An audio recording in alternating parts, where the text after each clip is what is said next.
9 de la mañana con 3 minutos. Estamos de vuelta, seguimos en CNN Chile Radio, aquí en CNN Chile.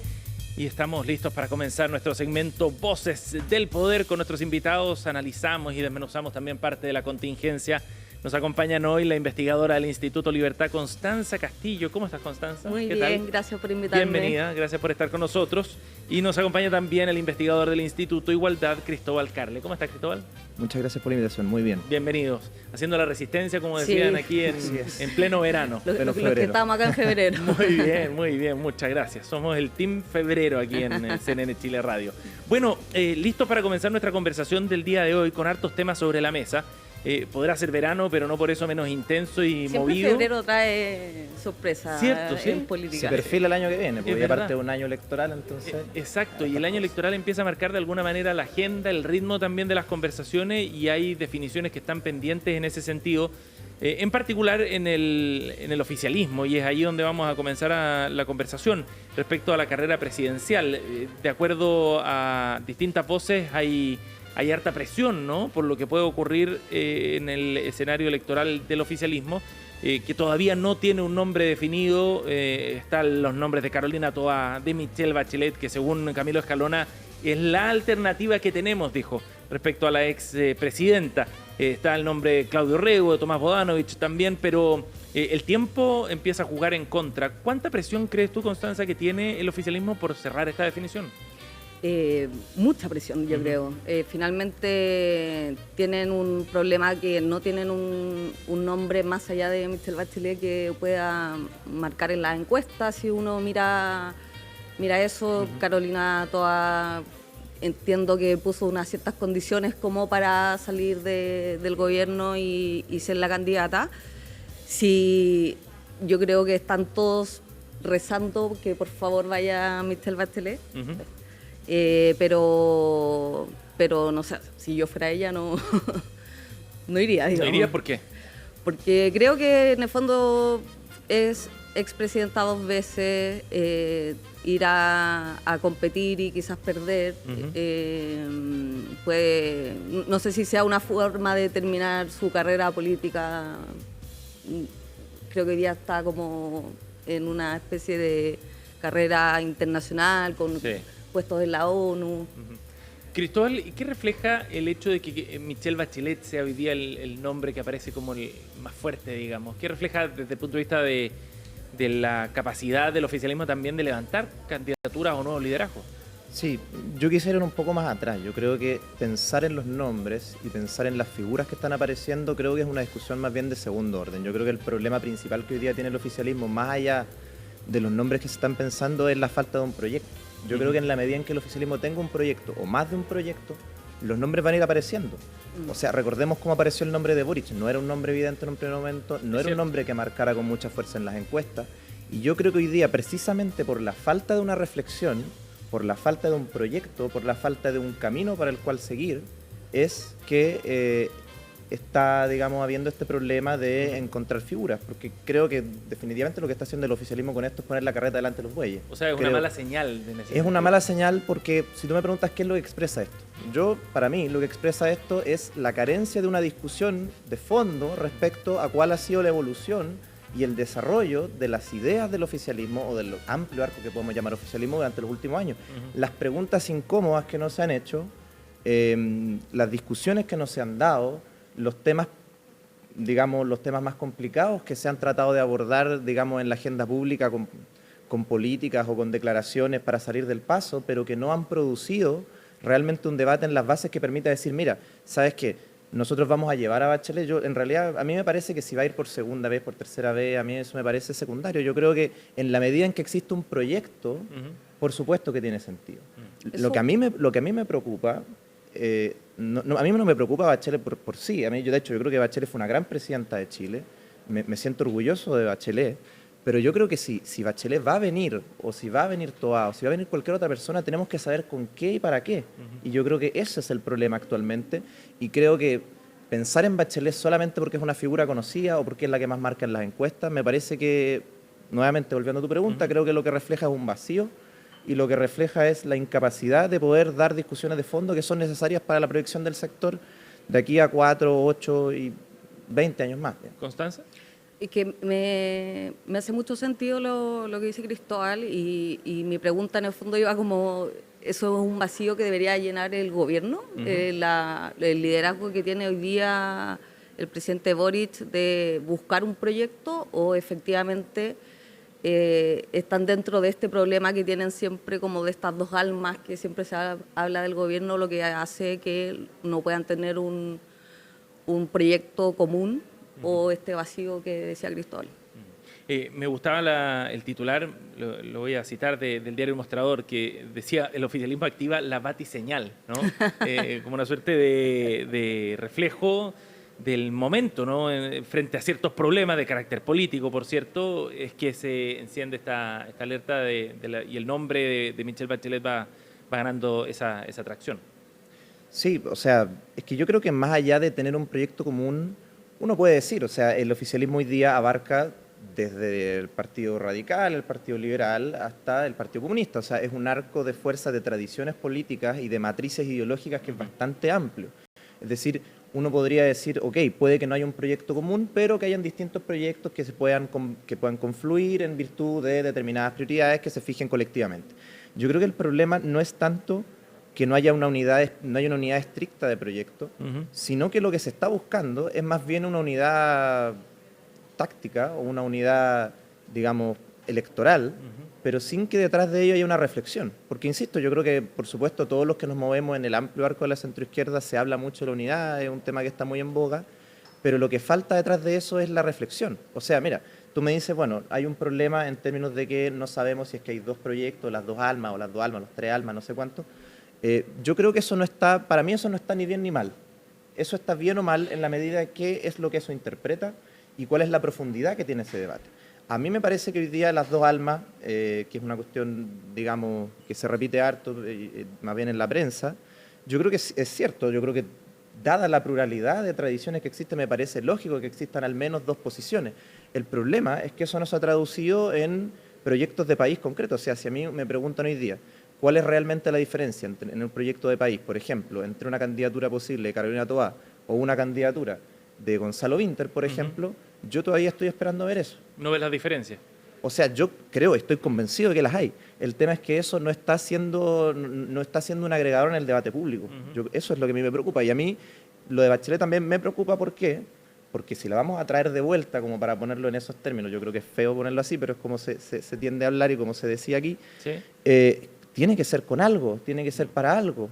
Digamos, el trabajo programático que se ha hecho en cosas, por supuesto. De hecho, en Instituto de Igualdad nosotros hemos hecho cosas, pero tiene que haber algo más robusto, ¿no? Ahora, de todas maneras, Constanza es el nombre que hoy día en las encuestas aparece como el más competitivo frente a Evelyn Matei. Y cuando se sitúa incluso en escenarios de segunda vuelta hipotético, aparece como el nombre más competitivo. Sí, efectivamente. O sea, eso es muy tentador políticamente. No, claro. O sea, ante la falta de cualquier otro nombre que sea competitivo en las encuestas, obviamente el oficialismo entiendo que quiera recurrir al nombre de Michelle Bachelet, digamos. Es como lo más lógico y fácil. Sí. ¿Sería un fracaso para el gobierno, Constanza, si es que se instala el nombre de Michelle Bachelet como candidata presidencial?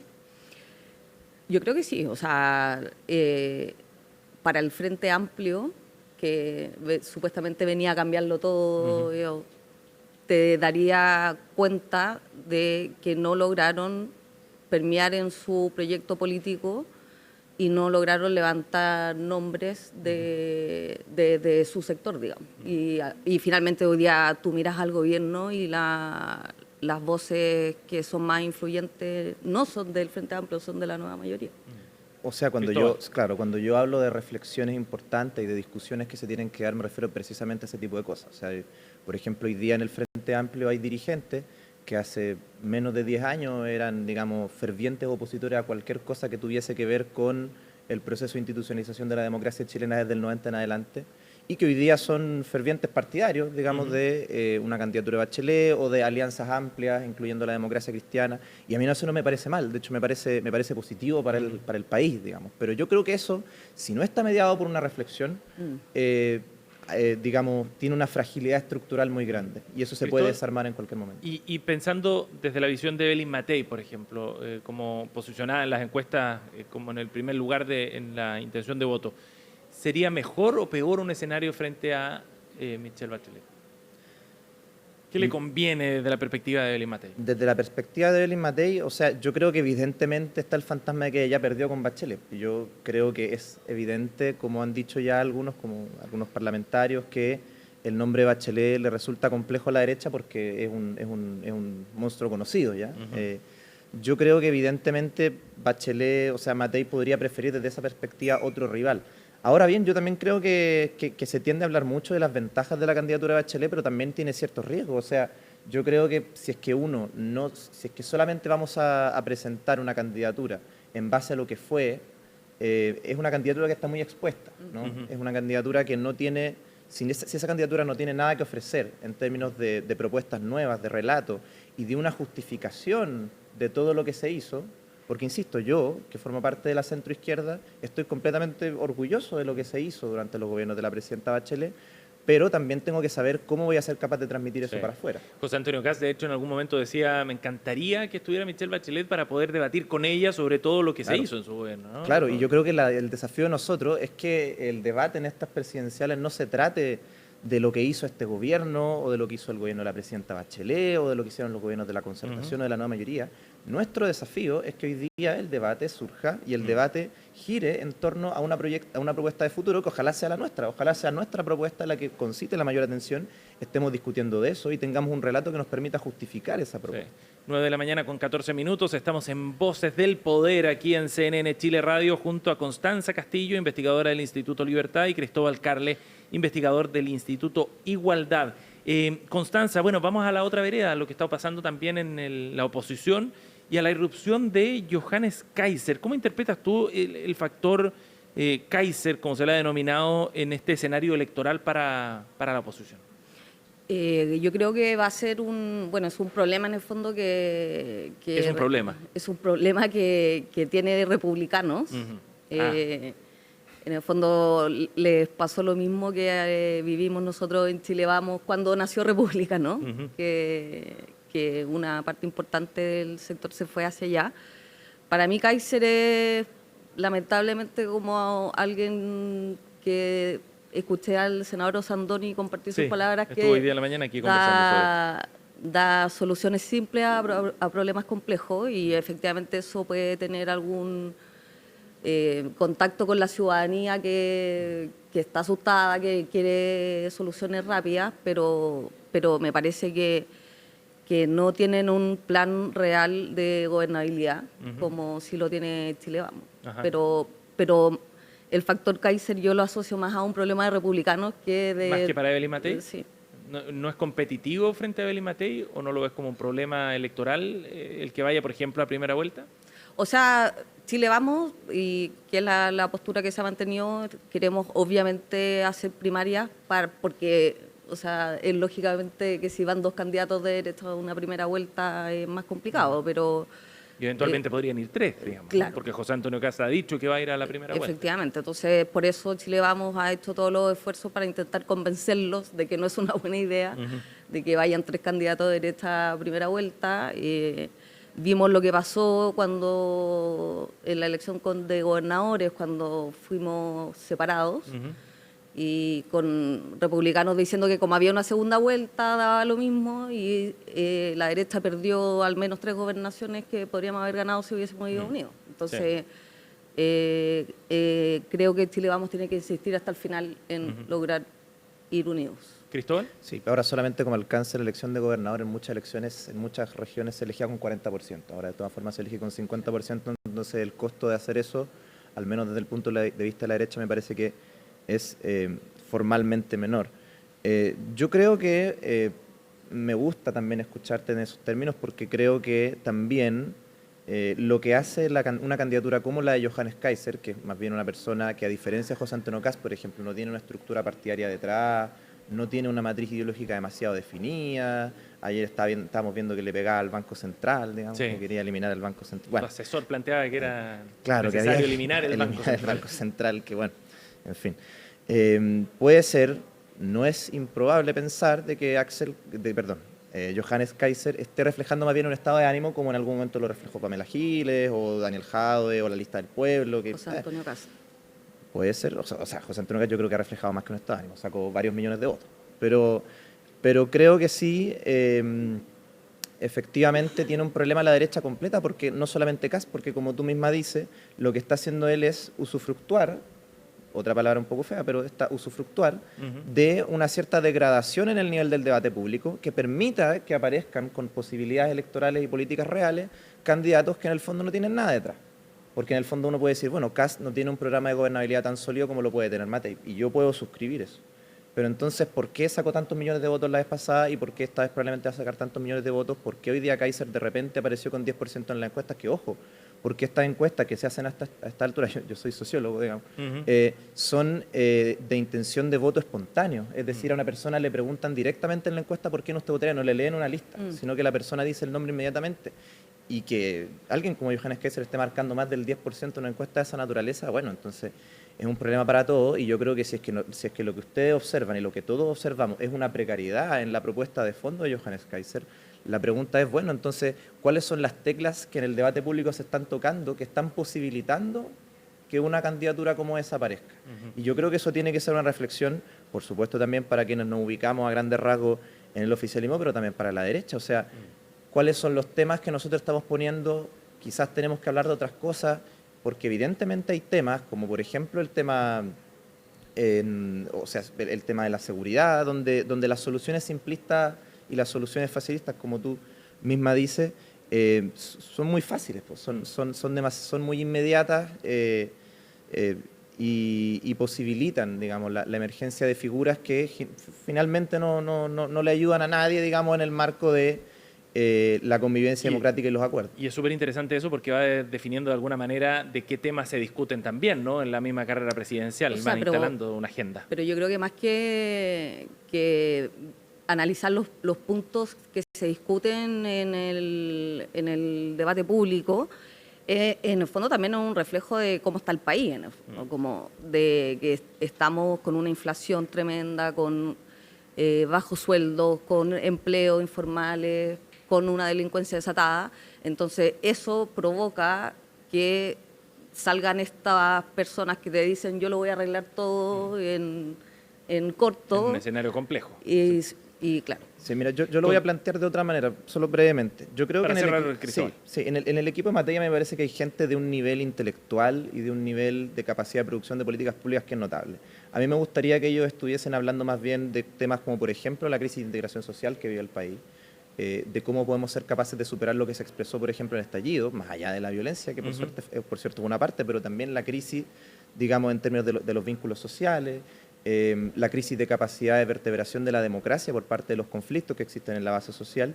Y a mí me gustaría saber qué piensa el equipo de Matei de esos problemas, de los problemas de la pobreza. Chile Vamos suscribió el acuerdo de pensiones con mucho costo hacia la derecha, pensando un poco también en solucionar esos problemas. Y vamos a estar hablando de esos temas al regreso, porque tenemos que ir a una pausa. Estamos en Voces del Poder, aquí en CNN Chile Radio. Constanza Castillo, Cristóbal Carles junto a nosotros. Volvemos de inmediato.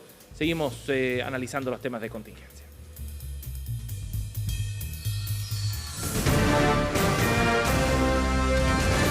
Hacemos una pausa y ya regresamos con CNN Chile Radio, AM.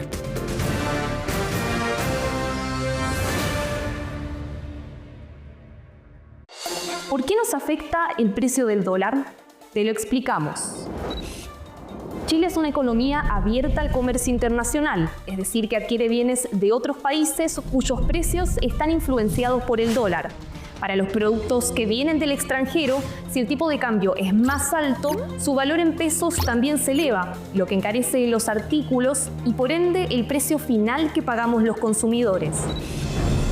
Por ejemplo, en el caso del combustible, si el dólar sube, se vuelve más costoso. Lo mismo para los alimentos, los pasajes aéreos y las estadías en el extranjero. Pero ¿qué razones influyen que suba el valor del dólar? la situación económica externa, las tensiones geopolíticas entre estados y en Chile en lo particular afecta mucho el precio del cobre. Al ser el principal exportador de esta materia prima, cuando sube el valor del cobre, entran más dólares al país y por lo tanto su precio baja. A la inversa, si el cobre cae, ingresan menos divisas estadounidenses y esto empuja el tipo de cambio al alza. Para estar siempre informado, recuerda visitar cnnchile.com y seguirnos en todas nuestras plataformas.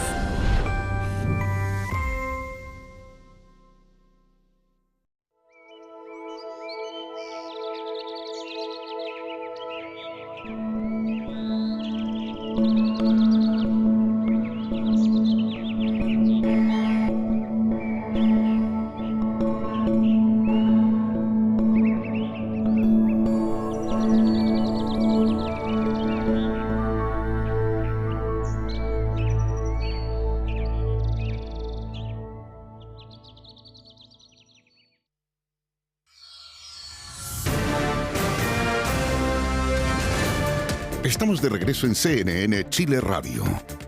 AM.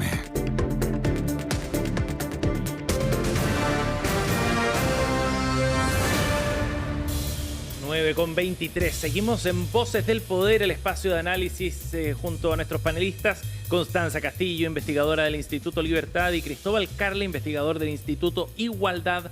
Están con nosotros aquí en CNN Chile Radio AM.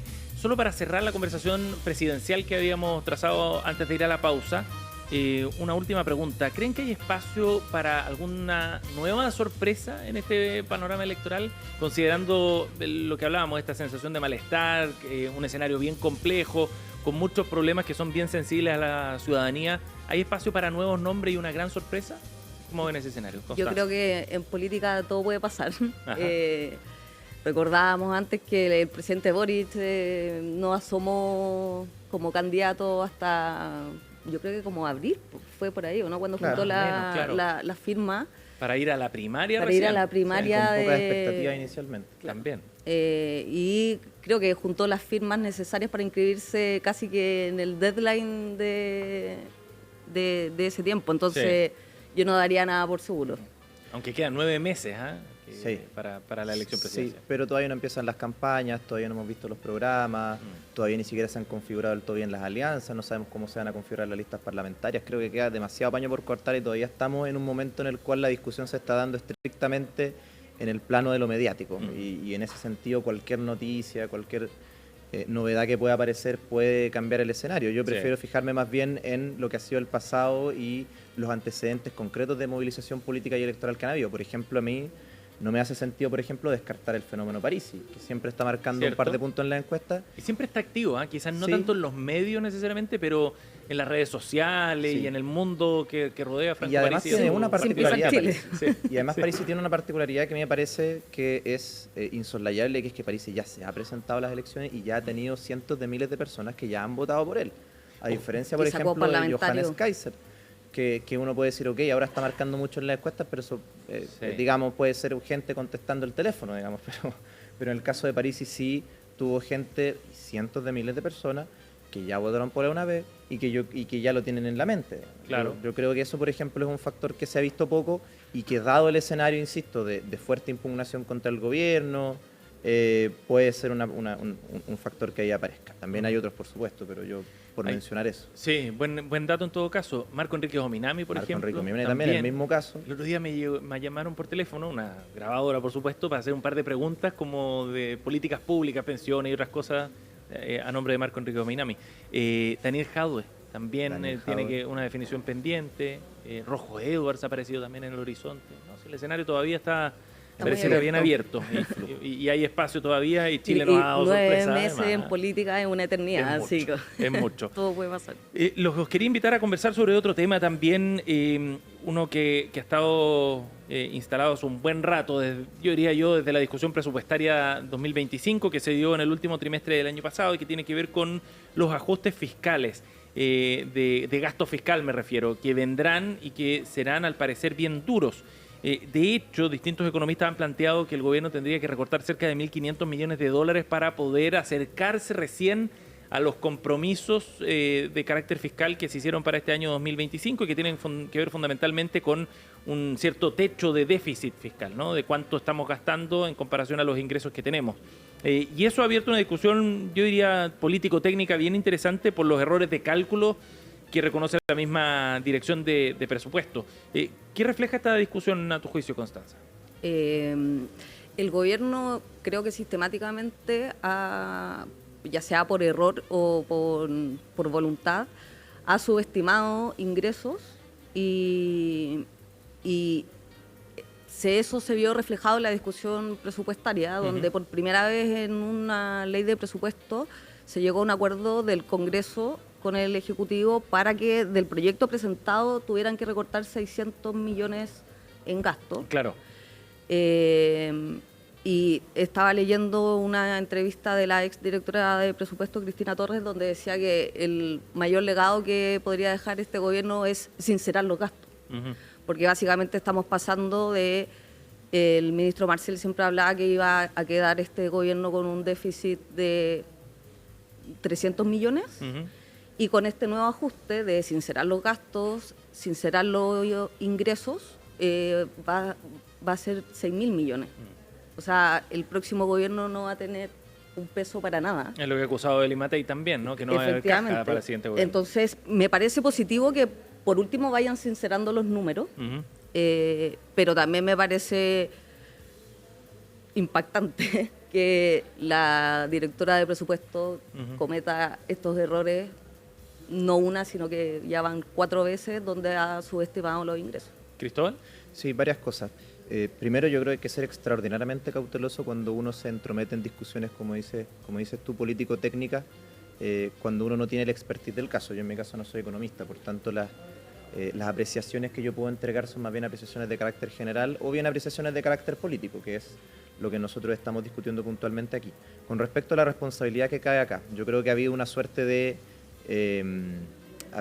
fijación con el rol de la directora de presupuestos, cuando nosotros sabemos perfectamente que este tipo de errores descansan, no, por supuesto, no en una persona, sino que descansan en una estimación estructural por parte de un equipo y que también, por supuesto, es quien puede asumir la responsabilidad, pero también el Ministerio de Hacienda, también el Ministerio de Economía, todos juegan un rol en eso. Por tanto, creo que es importante no caer en la tentación de personalizar la discusión y bueno, porque Marcel en algún momento dijo que ella era no sé qué. Creo que eso es un error. Creo que hay que mirar la cosa con un poco más de perspectiva y decir, bueno, el gobierno, el Estado tiene un problema respecto de cómo está calculando sus ingresos en relación a los gastos. Perfecto. A mí eso me parece extraordinariamente relevante.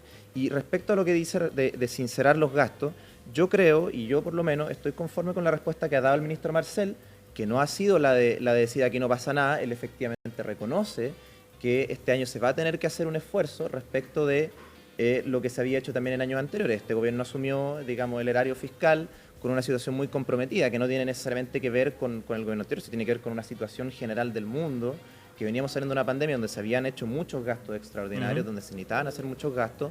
Este gobierno y este ministro de Hacienda y esta dirección de presupuestos logró que eso no siguiera en desbandada. Tú mencionabas delante el caso de la inflación efectivamente disminuyó y se ha recuperado cierto ritmo de crecimiento, que por supuesto no es suficiente, pero se ha recuperado algo. Y me parece que es una señal correcta, no obstante que nadie puede negar de que esto es una noticia negativa. Yo no voy a decir, oye, no, qué bacán que ahora vamos a tener que hacer otro ajuste fiscal, yo no voy a decir eso. Pero sí me parece que si el objetivo es, vamos a sincerar, creo que el ministro Marcel va por la buena dirección, porque él está reconociendo el problema y dice, con claridad lo ha dicho, en el Mercurio lo señaló, que acá lo que corresponde es hacerse cargo de esto para que el próximo año podamos retomar una senda de consolidación fiscal. Eso nos lleva a la discusión de los efectos que tiene toda esta situación fiscal. Cuando las finanzas están tan estrechas y hay un déficit tan alto, os va a obligar a recortes, pero muchos de ellos probablemente habrá que analizarlos de carácter permanente quizás también, ¿no? O sea, va a haber una discusión nueva sobre qué capacidad tenemos realmente de hacer gasto social, por ejemplo.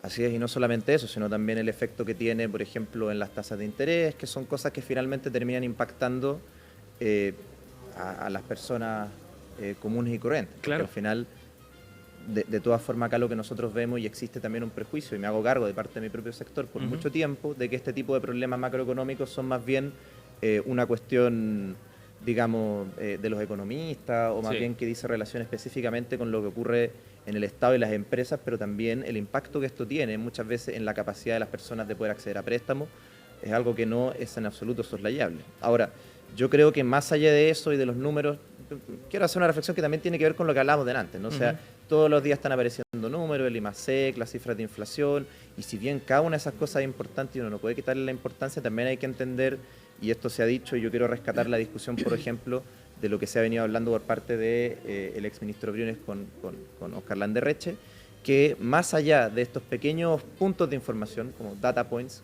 como decimos, hay que ver también y no perder de vista los problemas estructurales de la economía chilena, que tienen que ver con la capacidad de crecer y de generar ingresos a largo plazo, no solamente en un año, porque uno puede decir, bueno, este año recortamos todo y no gastamos nada y arreglamos y las cifras quedan buenas para el otro año. Sí. Pero ¿cómo lo vamos a hacer si es que nosotros queremos pensar un proyecto de desarrollo nacional a mediano y largo plazo? Eso. ¿Constanza? O sea, yo creo que el gran desafío del próximo gobierno va a ser volver a crecer, que es la única forma de poder enfrentar el 42,3% del PIB de deuda pública con la que vamos a quedar.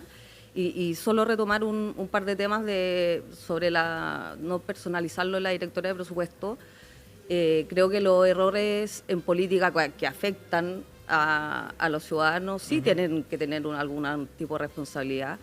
Este error de cálculo de la dirección de presupuesto influyó en que no le traspasaran las platas a las gobernaciones, donde tenían que hacer inversiones en las regiones. O sea, tuvo un impacto inmediato, además del recorte que se va a tener que hacer. O sea, no me parece que ese tipo de errores no tengan responsabilidades. Constanza Castillo, investigadora del Instituto Libertad, y Cristóbal Carle, investigador del Instituto Igualdad, han estado con nosotros en esta edición de Voces del Poder. Muchas gracias por haber venido. Gracias por la invitación. Gracias por haber estado con nosotros. Chao, Cristóbal. Chao, Constanza. Chao. Nos vamos a la pausa, 9:34. Seguimos con el último bloque de CNN Chile Radio.